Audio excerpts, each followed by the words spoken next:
بسم اللہ الرحمن الرحیم۔ میں ہوں کیسر خان اور آپ دیکھ رہے ہیں کرائم کہانی۔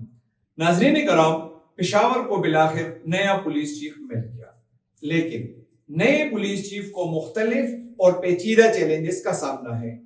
نئے سی سی پی او پشاور کے لیے پشاور میں دہشت گردی کے بڑھتے ہوئے واقعات، اسٹریٹ کرائم، قبضہ مافیا، قمار بازی کے اڈے، منشیات کا بڑھتا ہوا استعمال ایک چیختا چنگاڑتا چیلنج ہے۔ پشاور میں گزشتہ چند ماہ کے دوران اسٹریٹ کرائمز کی وارداتوں میں تیزی سے اضافہ ہوا ہے اور سال رواں کے دوران رہزنی کے 3 سے زائد واقعات میں مزاحمت پر شہریوں کو فائرنگ کر کے قتل بھی کیا گیا ہے، جبکہ بیشتر کو زخمی کر دیا گیا ہے۔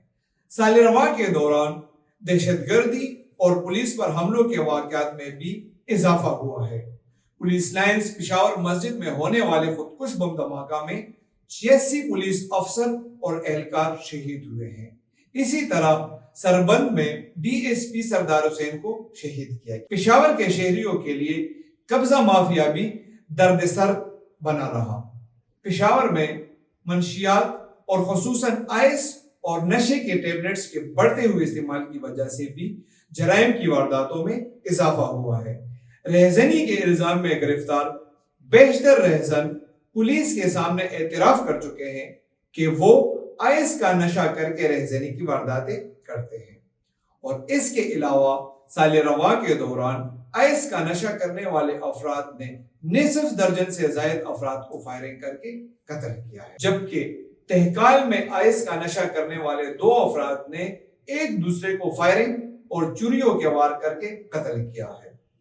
منشیات کے علاوہ پشاور میں قمار بازی کے اڈے بھی ایک مسئلہ ہے۔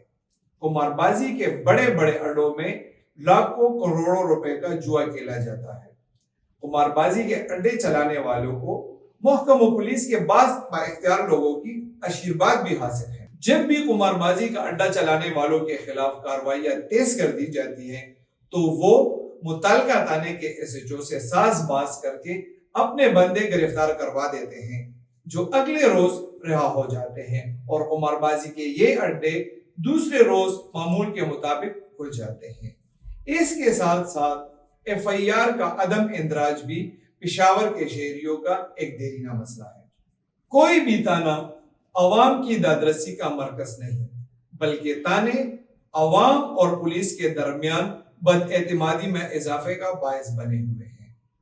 نئے سی سی پی او پشاور محمد اشفاق انور، جنہوں نے بطور ریجنل پولیس آفیسر بنو بہترین خدمات انجام دی ہے، اور اس دوران ان کی سربراہی میں نارتھ وزیرستان اور لکی مروت سمیت پورے ریجن میں دہشت گردوں کے خلاف بڑے آپریشن بھی ہوئے ہیں، جن میں انہیں کامیابیاں ملی ہیں کے لیے پشاور کے مسائل بلکہ پولیس کا محکمہ خود ایک چیلنج کی حیثیت رکھتا ہے۔